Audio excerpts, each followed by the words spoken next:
ಇನ್ನು ಸವಿತಾ ಪೀಠದ ಶ್ರೀಗಳಿದ್ದಾರೆ, ಅವ್ರನ್ನ ಕೂಡ ಮಾತನಾಡಿಸೋಣ.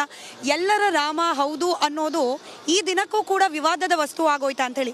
ಇವತ್ತು ಕೂಡ ಉದಯನಿಧಿ ಸ್ಟಾಲಿನ್ ಅವರು ಹೇಳ್ತಾರೆ, ಮಸೀದಿಯನ್ನ ಕೆಡವಿ ಮಂದಿರವನ್ನ ನಿರ್ಮಾಣ ಮಾಡಿದ್ದಾರೆ, ನಾವು ಇದನ್ನು ಒಪ್ಪೋದಿಲ್ಲ ಅಂತ ಹೇಳಿ. ಜೈ ಶ್ರೀರಾಮ್.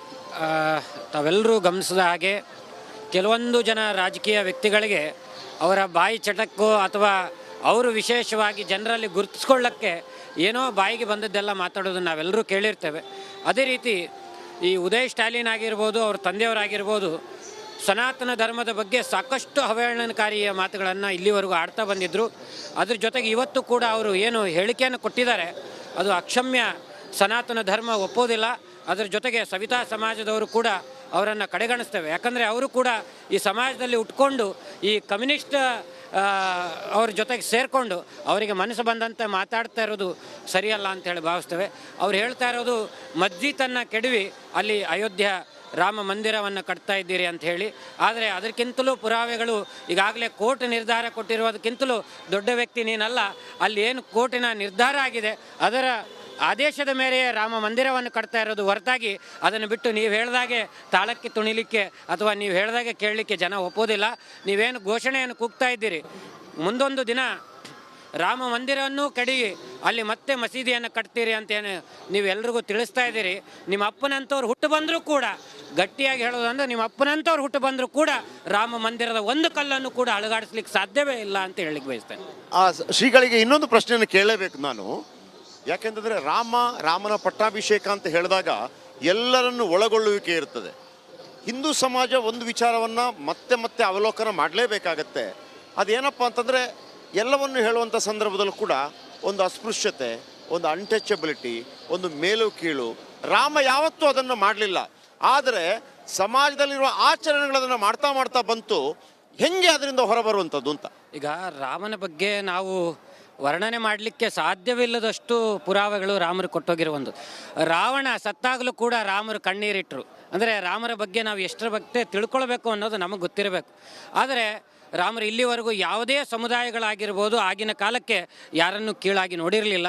ಆದರೆ ಇವತ್ತು ವಿಶೇಷ ಏನು ಅಂದರೆ ಈಗಲೂ ಕೂಡ ಇವತ್ತು ರಾಮಲಲ್ಲಾನ ದರ್ಶನಕ್ಕಾಗಿ ಬಂದಂಥದ್ದು ಇಡೀ ಭಾರತದ ಸನಾತನ ಧರ್ಮದವರು ಅಂತ ಬಂದಿದ್ದೀವಿ ಹೊರತಾಗಿ ನಾವು ಈ ಜಾತಿಯವರು, ಈ ಧರ್ಮದವರು, ಈ ಪಂಥದವರು, ಈ ಭೇದ ಭಾವವನ್ನು ಮರೆತು ಬಂದಿರುವಂಥದ್ದು.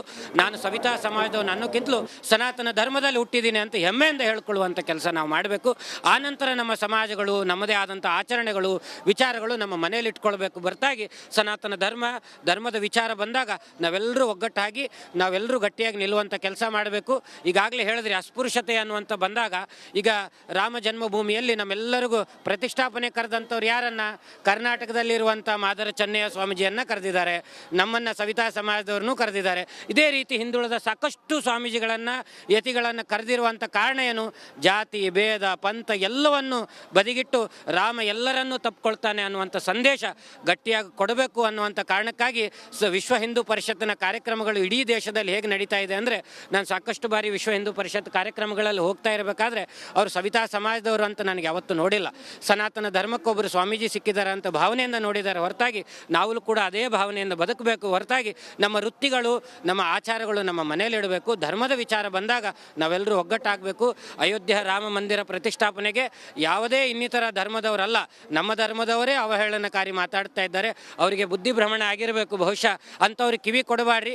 ಕಿವಿ ಕೊಟ್ಟರು ಕೂಡ ಈ ಕಡ್ಲಿ ಅಂತ ತಗೊಳ್ಳಿ, ಕಡ್ಲಿ ಅಂತ ಬಿಡ್ರಿ. ಅವ್ರ ಮಾತು ಕೇಳಿಸ್ಕೊತ ಕೂತ್ರೆ ನೀವು ಹುಚ್ಚರಾಗ್ತೀರಿ ಹೊರತಾಗಿ ದೇಶನೂ ಉದ್ಧಾರ ಆಗಂಗಿಲ್ಲ, ಅವ್ರ ಮಾತು ಕೇಳಿದವರು ಉದ್ಧಾರ ಆಗಂಗಿಲ್ಲ. ಯಾಕಂದ್ರೆ ಭಾರತ ವಿಶ್ವಗುರು ಆಗಬೇಕು ಅಂತ ಭಾಳಷ್ಟು ಜನ ಹೇಳಲಿಕ್ಕತ್ತಾರೆ. ಭಾರತವನ್ನು ವಿಶ್ವಗುರು ಮಾಡೋ ಅವಶ್ಯಕತೆ ಇಲ್ಲ, ಭಾರತ ವಿಶ್ವಗುರುನೇ ಅದ. ಅದಕ್ಕೆ ಕಾರಣ ಏನು ಅಂದರೆ ಇವತ್ತು ರಾಮ ಮಂದಿರದಲ್ಲಿ 500 ವರ್ಷಗಳ ನಂತರ ರಾಮ ಮಂದಿರದಲ್ಲಿ ಮತ್ತೆ ರಾಮ ಬರ್ತಾ ಇದ್ದಾನೆ. ಹಾಗಾಗಿ ರಾಮ ಬರುವಂಥ ಸಂದೇಶವನ್ನು ಇಡೀ ಜಗತ್ತು ತಿರುಗಿ ನೋಡ್ತಾ ಇದೆ. ಇಡೀ ಜಗತ್ತಿನಿಂದ ರಾಮನ ದರ್ಶನಕ್ಕೆ ಬರ್ತಾ ಇದ್ದಾರೆ. ಹಾಗಾಗಿ ನಾವು ಈ ಕೀಳರಿಮೆ, ದೀನ ದಲಿತರು, ಹಿಂದುಳಿದವರು ಅಂತ ಹೇಳಿ ನೋಡದೆ ನಾವೆಲ್ಲರೂ ಸನಾತನ ಧರ್ಮದವರು ಅನ್ನುವಂಥ ಭಾವನೆ ಬರಬೇಕು ಅಂತ ನಮ್ಮ ವಿಚಾರ.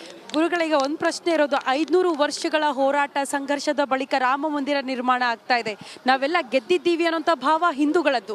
ಆದರೆ ರಾಮ ಮಂದಿರ ಆಗಿದೆ, ರಾಮರಾಜ್ಯ ಆಗುವಲ್ಲಿ ನಾವೆಲ್ಲರೂ ಕೂಡ ಒಗ್ಗೂಡಬೇಕು, ಜಾತ್ಯತೀತವಾಗಿ ಪಕ್ಷಾತೀತವಾಗಿ ಕೆಲಸಗಳು ಆಗಬೇಕು ಅಂತ ಅನ್ಸುತ್ತಾ ಹೇಗೆ?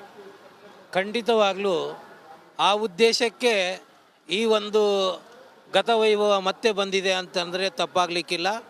ಅಯೋಧ್ಯೆ ಅಂದ ಕೂಡಲೇ ರಾಮ ಇದ್ದಾನೆ ಅಂತ. ಈಗ ನಾವು ದೇವಸ್ಥಾನ ಕಟ್ಟಿವಿ ಮತ್ತೆ ರಾಮ ಬರ್ತಾನೆ ಅನ್ನೋದು ಜನರಿಗೆ ಮತ್ತೆ ತೋರಿಕೆಗಾಗಿ. ಆದರೆ ಸನಾತನ ಧರ್ಮದಿಂದಲೂ ರಾಮ ಇಲ್ಲೇ ಇದ್ದಾನೆ, ಅಯೋಧ್ಯೆ ಬಿಟ್ಟು ಎಲ್ಲಿ ಹೋಗಿಲ್ಲ. ಆದರೆ ಇವತ್ತೇನು ವಿರೋಧ ಮಾಡ್ತಾ ಇದ್ದಾರಲ್ಲ ಅವರೆಲ್ಲರೂ ಕೂಡ ರಾಮ ಭಕ್ತರೇ.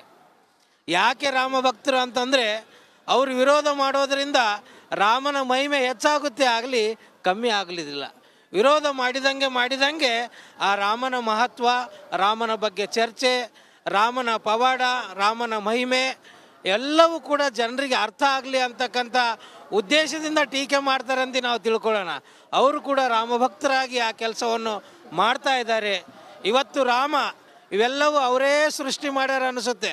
ಯಾಕಂದರೆ ಕಾನೂನಿಗೆ ಬೆಲೆ ಕೊಡಬೇಕು, ಶಾಸಕಾಂಗಕ್ಕೆ ಬೆಲೆ ಕೊಡಬೇಕು, ಅಧಿಕಾರಕ್ಕೆ ಬೆಲೆ ಕೊಡಬೇಕು, ಸನಾತನ ಧರ್ಮಕ್ಕೆ ಬೆಲೆ ಕೊಡಬೇಕು ಅಂತ ಉದ್ದೇಶಕ್ಕಾಗಿಯೇ ಇವೆಲ್ಲವೂ ಕೂಡ ನಿರ್ಮಾಣ ಮಾಡಿದಾನೆ ಅಂತ ನಾವೆಲ್ಲರೂ ಕೂಡ ಅಂದ್ಕೊಳ್ಬೇಕಾಗಿದೆ. ಇವತ್ತು ವಿಶ್ವವೇ ಅಯೋಧ್ಯೆ ಕಡೆ ತಿರುಗಿ ನೋಡುವ ರೀತಿಯಲ್ಲಿ ರಾಮನ ಬಗ್ಗೆ ಇವತ್ತು ನಾವೆಲ್ಲರೂ ಕೂಡ ಭಕ್ತಿಯನ್ನು ಹೊಂದಿದ್ದೀವಿ. ನಮ್ಮ ದೇಶದಲ್ಲಿ ಒಂದೇ ಮಾತರಂ ಅಂತ ಹೇಳ್ತೀವಿ. ಆ ಒಂದೇ ಮಾತರಂ ಗಟ್ಟಿ ಆಗಲಿಕ್ಕಾಗಿ ಈ ಎಲ್ಲ ಕಾರ್ಯಗಳು ಮಾಡಲೇಬೇಕಾಗಿದೆ. ಹೀಗಾಗಿ ಎಲ್ಲರೂ ಕೂಡ ರಾಮನ ಭಕ್ತರೇ, ಯಾರೂ ಕೂಡ ವಿರೋಧ ಇಲ್ಲ. ವಿರೋಧಿಗಳು ಇದ್ದರೂ ಸಹಿತ ಅವರು ರಾಮನ ಮಹಿಮೆಯನ್ನು ಬೆಳೀಲಿಕ್ಕೆ ಮಾಡ್ತಾ ಇದ್ದಾರೆ ಅಂತಕ್ಕಂಥದ್ದು ಅವರಿಗೆ ನಾವು ಕೆಟ್ಟದ್ರಿಂದ ನೋಡೋದು ಬೇಡ. ಇಂಥವರು ಕೂಡ ರಾಮನ ಭಕ್ತರು ಇರ್ತಾರೆ ಅಂಥೇಳಿ ನಾವು ಅರ್ಥೈಸ್ಕೊಂಡ್ರೆ ನಿಜಕ್ಕೂ ಒಳ್ಳೆಯದು ಅಂತ ನನ್ನ ಅಭಿಪ್ರಾಯ. ಇನ್ನು ಪೂಜಾ ಕೈಂಕರ್ಯ ಯಾವ ರೀತಿ ನಡೀತಾ ಇದೆ, ರಾಮಲಲ್ಲನ ಪ್ರತಿಷ್ಠಾಪನೆ ಸಹಜವಾಗಿ ಕುತೂಹಲ ಇದ್ದೇ ಇರುತ್ತೆ. ಪೂಜಾ ಕಾರ್ಯದಲ್ಲಿ ಭಾಗಿಯಾಗ್ತಿರುವ ವೆಂಕಟೇಶ್ ಶರ್ಮಾ ಅವರು ಕೂಡ ನಮ್ಮ ಜೊತೆಯಲ್ಲಿದ್ದಾರೆ. ವಿಧಿವಿಧಾನಗಳ ಬಗ್ಗೆ ಕೂಡ ಚರ್ಚೆ ಆಗ್ತಾ ಇದೆ. ಯಾವುದೋ ಒಂದು ಪಂಥಕ್ಕೆ ಸೇರಿದಂತೆ ಪೂಜೆ ಆಗ್ತಾ ಇದೆ, ಹಾಗಾಗಿ ಇದು ಎಲ್ಲರಿಗೂ ಅಲ್ಲ, ಪ್ರಧಾನಿಗಳ ಕೈಯಲ್ಲಿ ಪೂಜೆ ಮಾಡಿಸ್ತಿದ್ದಾರೆ ಅವ್ಯ ಪಂಥದವರು, ಈ ರೀತಿ ಚರ್ಚೆ ಆಗ್ತಿದೆ. ಏನು ಹೇಳ್ತೀರಿ ಈ ಬಗ್ಗೆ? ಆ ಥರ ಅಂದರೆ ಒಂದು ಭಾರತ ಮುಖ್ಯಸ್ಥರಾಗಿ ಅವ್ರನ್ನ ಕರೆದಿದ್ದಾರೆ ಅಷ್ಟೇ. ರಾಮ ಅವ್ರಿಗೊಬ್ಬರಿಗೆ ಅಲ್ಲ.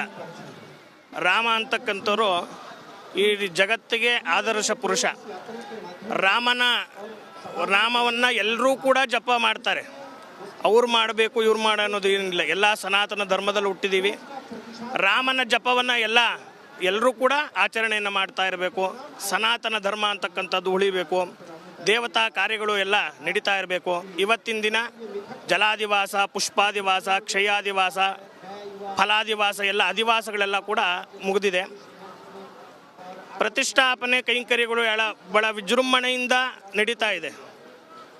ಅದರಲ್ಲಿ ಬಹಳ ಸಂತೋಷದಿಂದ ಈ ಒಂದು ಪ್ರತಿಷ್ಠಾಪನಾ ವಿಧಿವಿಧಾನಗಳೆಲ್ಲ ಕೂಡ ಬಹಳ ಚೆನ್ನಾಗಿ ಈ ಒಂದು ಕಾರ್ಯಕ್ರಮಗಳು, ಧಾರ್ಮಿಕ ಕಾರ್ಯಕ್ರಮಗಳೆಲ್ಲ ತುಂಬ ಚೆನ್ನಾಗಿ ಕಾರ್ಯಕ್ರಮಗಳೆಲ್ಲ ನಡೀತಾ ಇರುತ್ತೆ.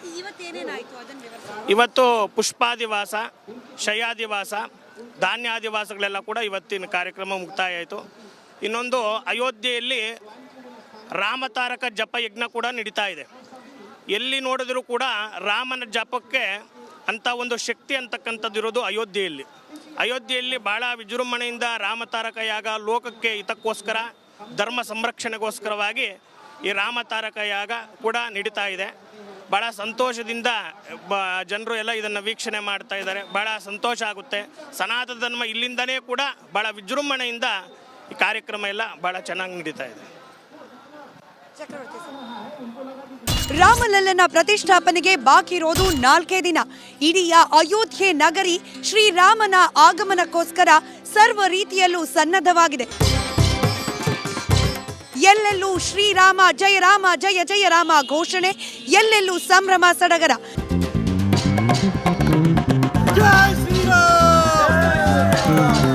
ಯಾವ ರೀತಿ ಸಿದ್ಧವಾಗಿದೆ ಅಯೋಧ್ಯೆಯ ಪುಣ್ಯ ನಗರಿ ಪ್ರಾಣ ಪ್ರತಿಷ್ಠಾಪನೆಗೆ? ಗಮನಿಸಿ, ವೀಕ್ಷಿಸಿ, ಮಿಸ್ ಮಾಡದೆ ರಿಪಬ್ಲಿಕ್ ಕನ್ನಡದ ಶ್ರೀರಾಮ ವಿಶೇಷ ರಾತ್ರಿ 8:30ಕ್ಕೆ.